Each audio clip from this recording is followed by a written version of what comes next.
Elcio Soares Padilha Júnior. Fala, seu Elcio. Olá, bom dia a todos. Bom dia. Prazer estar aqui com vocês.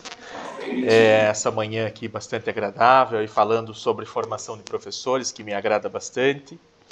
Achei bastante curioso porque as falas anteriores que antecederam a minha foram quase que numa escalada, né? Foi falado ali de tecnologias com o método TPEC, depois a inteligência artificial generativa com o ChatGPT e vieram aí contribuições interessantes acerca aí de revisões de literatura, né? E eu venho com a aplicação disso na formação de professores, na formação docente, usando a inteligência artificial generativa, o ChatGPT, e aí percebemos, né, tivemos percepções e resistências de futuros professores de ciências e matemática, né, uma vez que o nosso recorte da pesquisa de doutorado atuou com professores em formação. Então, eu sou Elcio Soares Padilha Júnior, da UBRA, da Universidade Luterana do Brasil, orientado pela professora Fabiane e pelo professor Vitor Lopes Simó, que é da Universidade Autônoma de Barcelona. O nosso trabalho, então, ele olha para a ascensão da inteligência artificial generativa, porque a inteligência artificial não é uma novidade, e olhamos aí para a ferramenta especial do ChatGPT e como isso provoca mudanças significativas na forma da relação do ensino-aprendizado, né? Quando surgiu o ChatGPT, foi a primeira inteligência artificial surgida, né, no final de 2022, houve aí uma movimentação sobre a possibilidade da inteligência artificial substituir o papel do professor, né, aí nos processos de ensino e aprendizagem. Nós vemos essa transformação, essa evolução desde a criação e a evolução da própria inteligência artificial, né?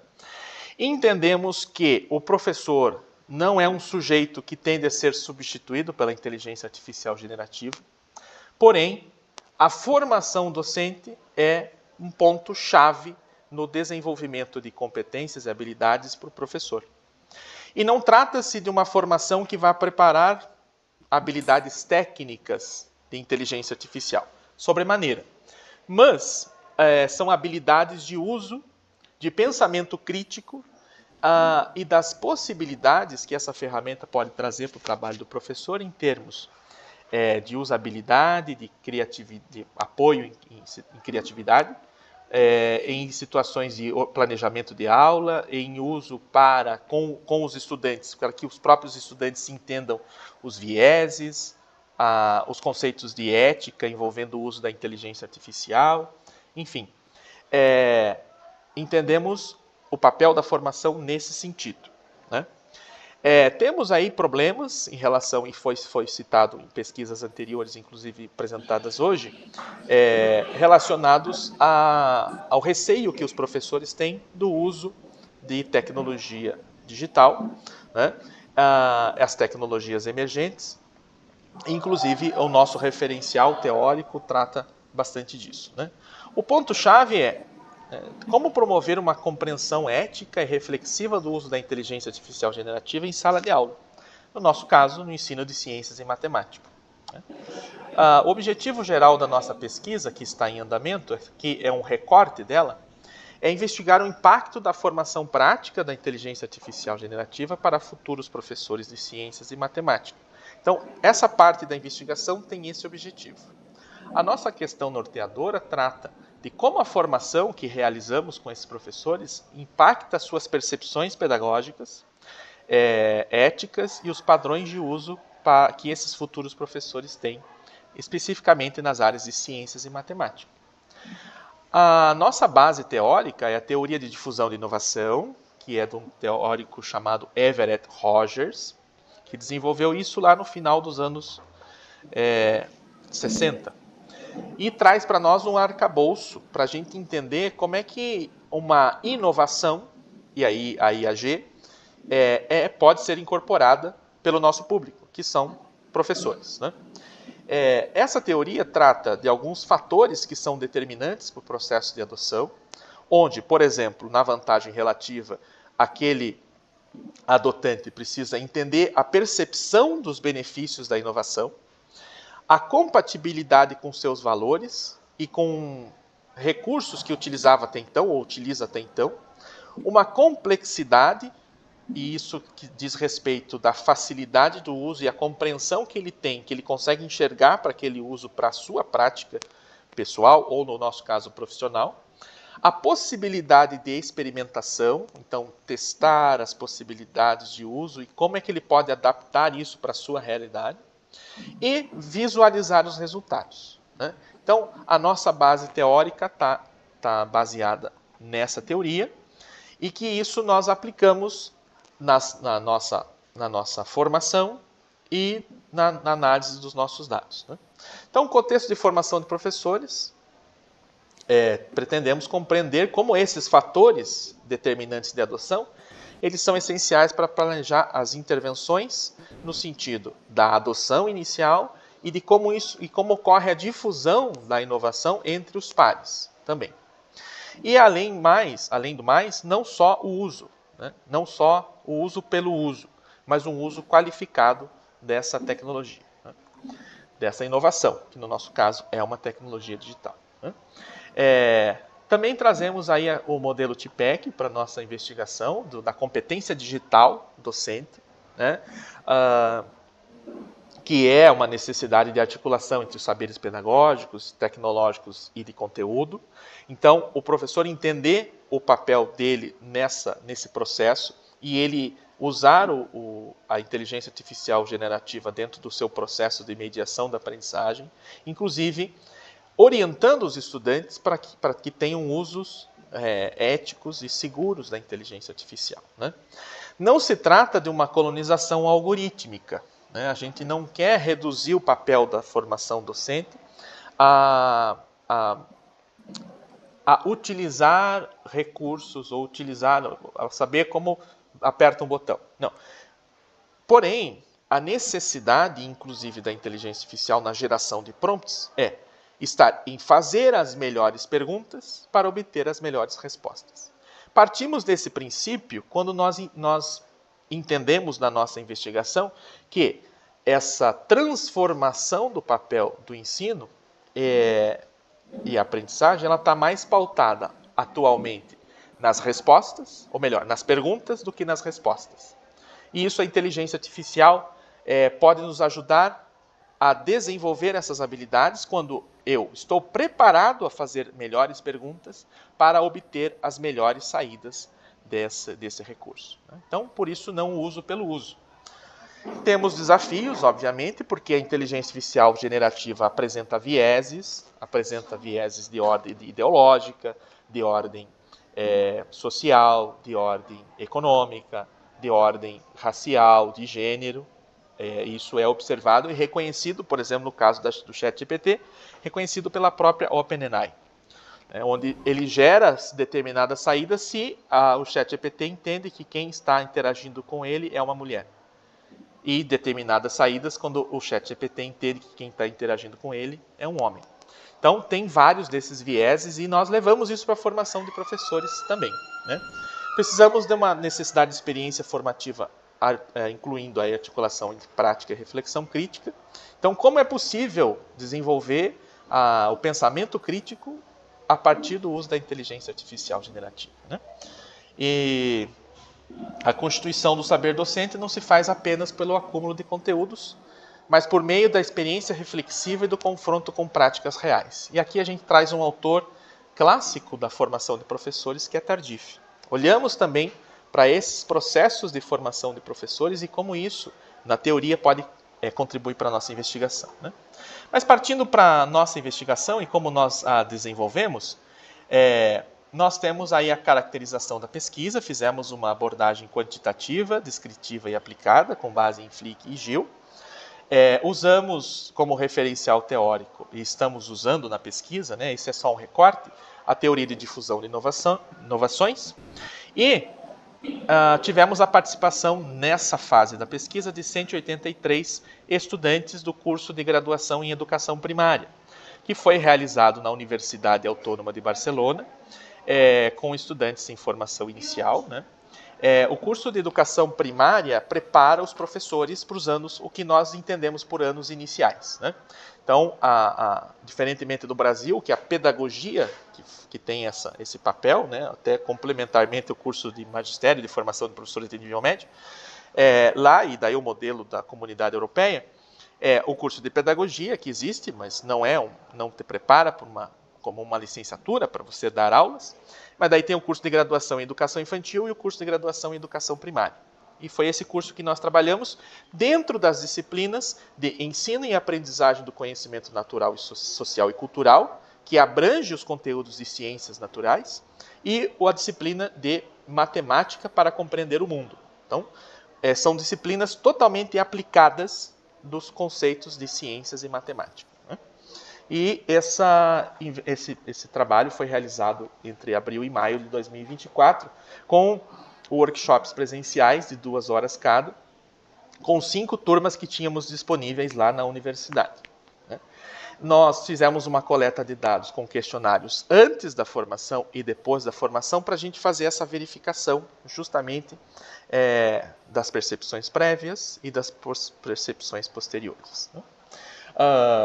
Nós fizemos o que nessas oficinas? Né? Fizemos planejamentos de aula, sempre focados em ciências e matemática, dentro desses conteúdos, adaptação de recursos com vistas à inclusão, e isso sempre é uma dificuldade que os professores têm. Inclusive, temos uma atividade que realizamos com audiodescrição feita com o ChatGPT, por exemplo. Né? Resolução de problemas matemáticos, e aí trazendo treinando o ChatGPT com o método de resolução de Polya para isso, e de como ele aborda problemas, e comparando com métodos de resolução humanas, e as discussões éticas, limitações e vieses da inteligência artificial generativa. Então, nós fizemos esse questionário inicial, onde ele verificou a experiência, frequência, diversidade de uso e engajamento, e depois um questionário final com as percepções pedagógicas e técnicas e éticas. Repetimos questões, né, para a gente fazer essa comparação. Trabalhamos com estatística descritiva, fizemos testes de Wilson para amostras pareadas, análises de clusters hierárquicos, e usamos o software Jamov na versão 2.5 para gerar esses resultados para nós estatísticos. Né? Os nossos resultados dão conta que nós encontramos ali 6 perfis distintos de adoção da inteligência artificial generativa, e daí nós comparamos eles com a nossa teoria. Né? A teoria diz que existem perfis de uso, né, entre os adotantes iniciais, que esse quando existe uma novidade, ele é o primeiro a adotar. Nós não identificamos esses perfis. Né? Existem daí os adotantes moderados, conservadores, né? Inovadores, conservadores, moderados, conservadores e os retardatários. Esses são os últimos a adotar qualquer tipo de tecnologia. Né? E somente quando ele vê que realmente não é mais possível. Por exemplo, o Pix ou o WhatsApp, que é uma coisa muito difundida, ainda nós sabemos de pessoas que preferem não utilizar. Então, esses dentro da teoria, estou exemplificando, são os retardatários, que ou vão adotar muito tardiamente, ou mediante uma pressão social, ou diante de uma necessidade realmente extraordinária. Né? Então, nós identificamos principalmente esses perfis de adotantes moderados, essa é a nossa maioria, né, com uso funcional, eles entendem, utilizam muito funcionalmente, porém eles têm uma limitação de uso de tecnologia em geral. Né?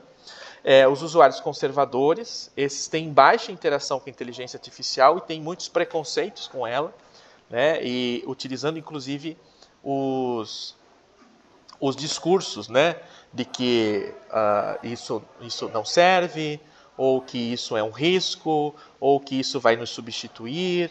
Né? Então há uma resistência, inclusive, a experimentar o uso da inteligência artificial generativa, e os adotantes inovadores, que utilizam desde o começo, praticamente, ou desde que conheceram, Tem um uso bastante diversificado em atividades e tarefas realizadas com esse recurso, e são os mais criativos em situações pedagógicas. Interagem melhor com a inteligência artificial, fazem as melhores perguntas, né? Isso reforça a adoção de uma inovação, que a adoção de uma inovação depende não apenas da disponibilidade, não só dela existir, mas como que as pessoas, os adotantes, enxergam a vantagem relativa, a compatibilidade com seus valores, inclusive, e a questão da complexidade de uso, né? Pessoas que têm mais dificuldades em gerar prompts, em fazer perguntas, em não estruturar bem prompts, elas entendem que há uma complexidade alta no uso da inteligência artificial generativa.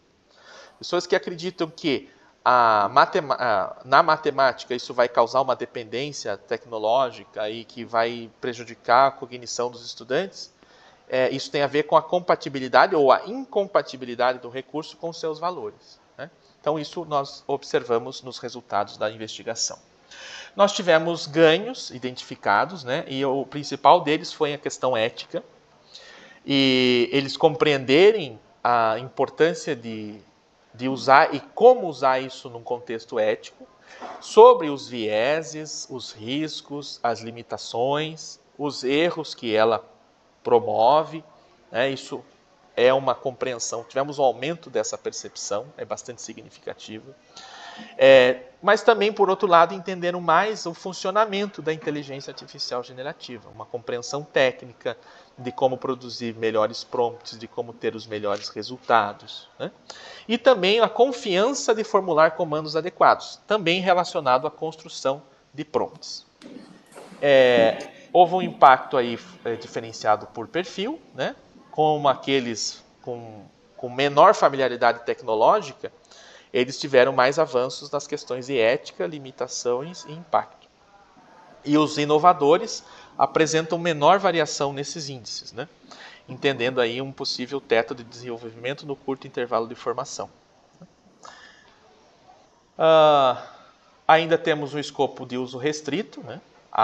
Mesmo após a formação, o uso da inteligência artificial por esse nosso público teve mais relacionado a tarefas básicas, e a função avançada, a possibilidade de gerar códigos, fazer análise de dados, integração interdisciplinar, seguiram poucos explorados. E entendemos que a questão de análise de dados e geração de códigos não é uma coisa da rotina de professores daquele nosso público, né?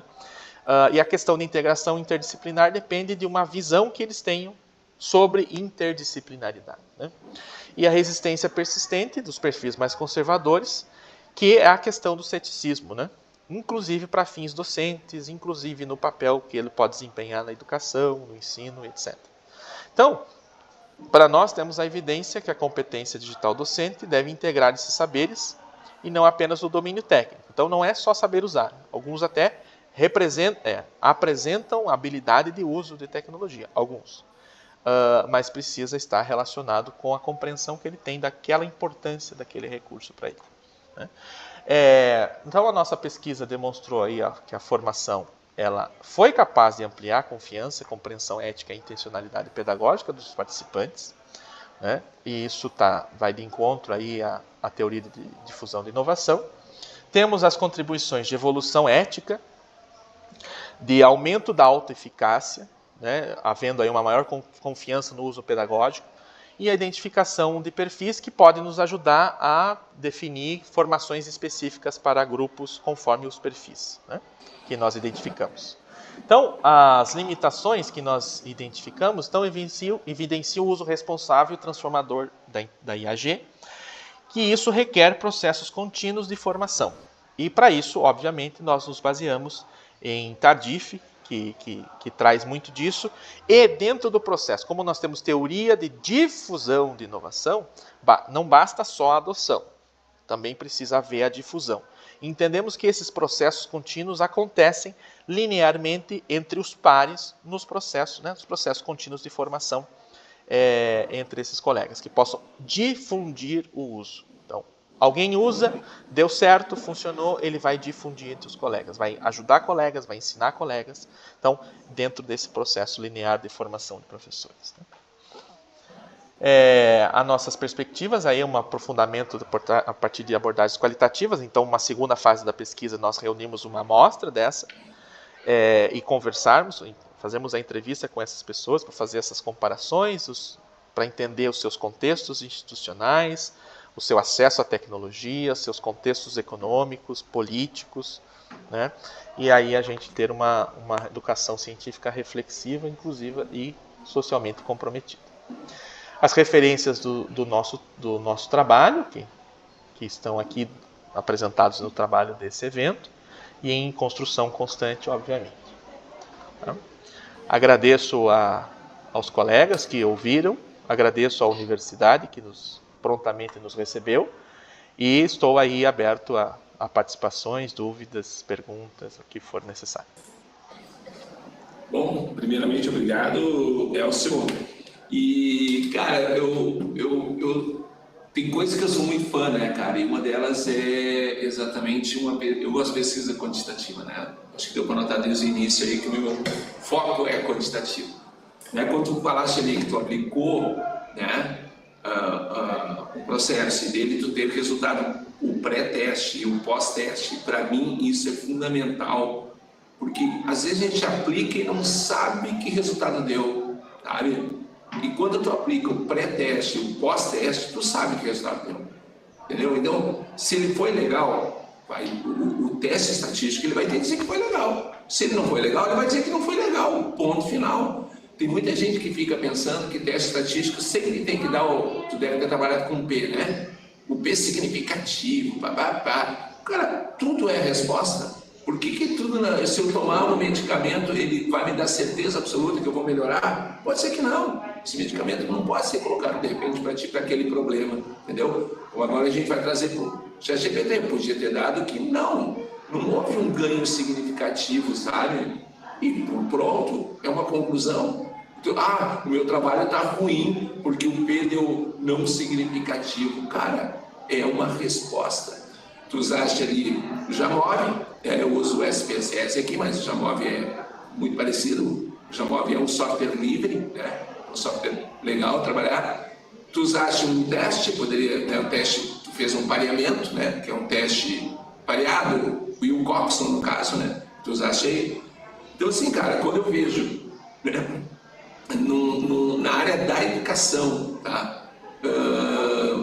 O pessoal aplicando testes estatísticos para comprovar certos resultados, cara, eu só tenho que levantar e aplaudir, porque eu tenho isso, e sabe que tem gente, próprios colegas dentro do grupo, que muitas vezes são contrários à aplicação de um teste estatístico, porque ele acha que um teste estatístico não tem validade. Pô, se 180 e poucos participantes do teu trabalho dizer para ti que isso não tem validade, claro que se tu fizer um trabalho com 5, 6, 7, é óbvio que não tem. Existe uma coisa chamada tamanho amostral. Ou seja, por que as pesquisas eleitorais raramente erram, cara? Erram porque às vezes o cara compra uma pesquisa e segunda. Mas as pesquisas que saem na última eleição para presidente não errou. Se gostou ou não gostou do resultado, isso não é problema meu, né? Não é problema meu, mas a estatística demonstrou que o resultado foi o que aconteceu nas urnas. A gente não vai ficar aqui divagando sobre política, mas eu quero dizer que deu certo. Por quê? Porque eles pegaram uma amostra representativa. E se tu pega uma amostra representativa, tu tem um resultado legal no final, sabe? Então assim, eu acho muito legal, cara, o trabalho que mostra exatamente o que foi feito, faz o pré, faz o pós e confirma, bate o martelo, cara, super legal. Então, parabenizo o teu trabalho. Se precisar alguma coisa, aproveite ali que já tem ali já deixei ali o meu endereço, tá? Pode entrar em contato, seja lá pelo site que eu coloquei ali, mas pode ser pelo WhatsApp melhor, né? Se tiver alguma dúvida numa estatística aí que tu for aplicar, né? Que esse é o meu chão aqui dentro. Eu só trabalho com isso, cara. Eu só trabalho com testes estatísticos, seja lá, bom, tem inúmeros testes, né? Teste ANOVA aqui, quadrado, papapá. Então eu trabalho só com isso. Não precisar de alguma coisa, estou aqui à disposição, tá? Mas excelente trabalho. E a ideia de vocês é replicar esse trabalho, não sei se tem uma ideia, Porque tu falou que pegou 180 e poucos licenciados na pedagogia. Eu sei, eu morei lá em Lisboa, não se fala pedagogia lá, mas em pedagogia. Esse foi sim, trabalhamos lá em Barcelona. Gostaria sim de fazer essa mesma, replicar. A gente Tu não vai precisa, conseguir um N muito grande. a gente precisaria de gente para isso, né? Eu trabalho no curso de graduação, mas trabalho no curso de graduação da área de tecnologia. Trabalho no curso de análise e desenvolvimento de sistemas, né? Então, Então por isso que tu tem um pouco de habilidade aí eu posso aplicar, mas daí não é outro público, é outra coisa, né? Então, assim, o que eu precisaria hoje seria de público. O que a gente faz no Brasil hoje? Trabalhamos com professores como formação continuada, né? Então é diferente. Eu tenho um público menor, então tem algumas nuances que elas se encontram, mas tem outras situações que elas se dividem, né? Então são duas partes de pesquisa, né? Até seria ideal que nós fizéssemos apresentássemos um doutorado como compêndio de artigos. Seria ideal, mas não é o nosso caso no Brasil, né? Seria a melhor coisa. Então, porque são pesquisas que elas se encontram em algum momento, mas em outros momentos elas andam separadas, até porque eu quero acompanhar o uso disso por professores em exercício, né? Mas se tivermos público, com certeza eu estou sempre conversando com pessoas, enfim. Esse público está cada vez menor, né, cara? Porque exatamente. Aqui, né? Está bem menor, mas vamos lá. Agora a minha ideia é fazer também essas formações semelhantes, mas daí com os profissionais da área de tecnologia de informação, né? Então eu trabalho no curso técnico, curso de graduação, então e fazer inclusive com os calouros que estão ingressando e qual que é a percepção que eles têm do uso de inteligência artificial para programação, por exemplo, né? Entendi. Mas agradeço, professor, agradeço suas palavras aí de incentivo. Agradeço também essa ampliação de ideia aí para trabalhar com análise quantitativa. Eu recebi inclusive do orientador lá em Barcelona e de toda a equipe. Legal, né? E isso foi muito. Eu aprendi coisas que não sabia, aprendi a lidar melhor com o software, a ler melhor os dados. Então, foi muito significativo aí e ter essa experiência e você olhar para números e ver o que os números te respondem. Isso é bem bacana.